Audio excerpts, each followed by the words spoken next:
long tradition of official abortion tourism.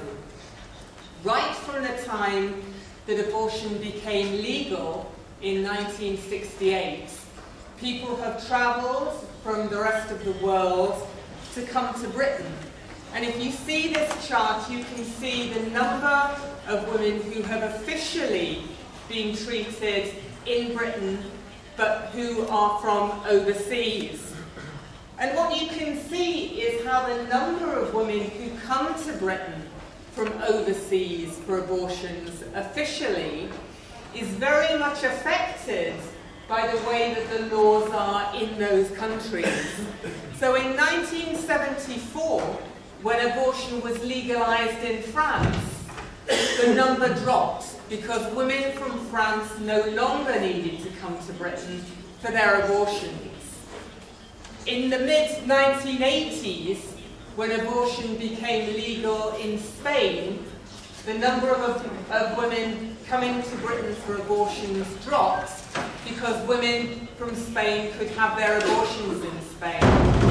And today, if the number of women coming to abortions would drop significantly if other countries in Europe liberalised their laws.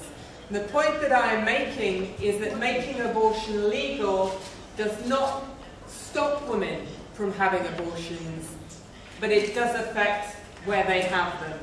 If they cannot have abortions legally, then often they will travel. Women travel to Britain because our abortion law is a relatively liberal abortion law. 2 doctors have to certify the grounds for a woman to have an abortion in Britain. If she's under 24 weeks, the abortion can be carried out if there's a risk to her physical or mental health, but it has to be carried out either in a state hospital or in a clinic like the clinics that we run. If the woman is more than 24 weeks pregnant, the abortion can only be carried out if there is a risk to the woman's life, or that her health will be permanently damaged, or if there is a risk of serious handicap to the fetus. So our law allows abortion on more circumstances than in most European countries, and that is why Britain is a destination. Polish women certainly can get free treatment in the UK if they are legally entitled to work in the UK. So if they are part of a registration scheme where they have registered to come to Britain to do some work, they can get their care as an NHS patient, a National Health Service patient can. If they are studying in the UK on a course that lasts for longer than 6 months, they are entitled to care just as anyone in the UK is. And if they're living lawfully in the UK for 12 months for whatever reason, they can do that.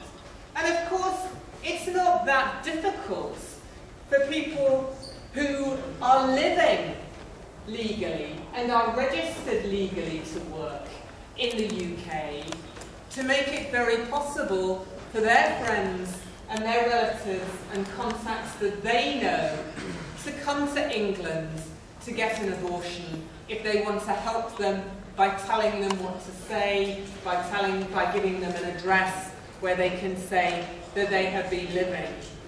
And so unofficially, I think very many people come to Poland to get, come from Poland to Britain to get their abortion. Following this poster, there were claims that up to 10,000 women a year were coming from Poland to obtain abortion in British hospitals. I think this is unrealistic and it's alarming. But probably more than 1,000, probably several thousand are travelling to the UK. But I think mainly they are travelling to the UK as part of their work, as part of being students.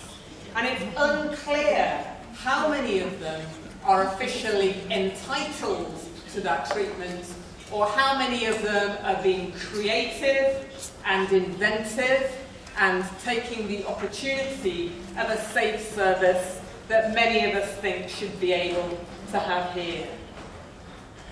Abortion tourism allows for political expedience, or you could say political hypocrisy. It allows a country to pretend that abortion doesn't happen because it's happening somewhere else or behind the scenes. And it also allows women who have money to access good care. If you are a wealthy woman, you can travel with no problems and buy your private care. But if you are a poor woman, if you are socially disadvantaged, then you have to get a different kind of treatment altogether. Ireland is sometimes used as a positive example.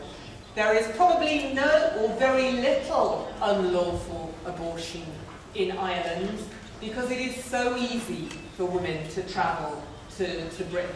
Probably easier from travelling from one part of Poland to another.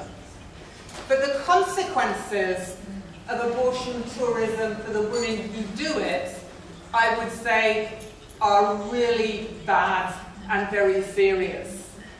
It is unfair, it is inequitable, and it is degrading for a woman to have to leave her hometown, her home country, to get health care that should be provided to her as a right at home.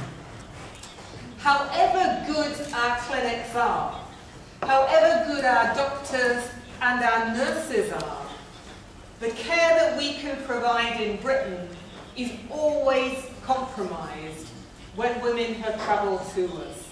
It is compromised because the women feel isolated and are away from their home country and therefore feel that what they are doing is wrong and stigmatised in their home. Very often they have language problems. We use language telephone agencies, we use translations, we produce our material for women in Polish so they can understand. We employ Polish doctors, we have some of our nurses from Poland. But that is not the same as simply being able to speak in your own language. It is intrusive, even for those women who travel. Last year, I had to contact Wanda to tell her on 2 occasions that the police in Poland had been in touch with my clinics, wanting to know information about women who had travelled from Poland to Britain to have an abortion. And on one occasion, I was told that the police demanded the medical records of the women under Article 152, Section 2 of the Penal Code. I do not know what that is, but I was told that the police needed to have the records so that they could consider prosecuting the woman for an unlawful act of travelling for an abortion.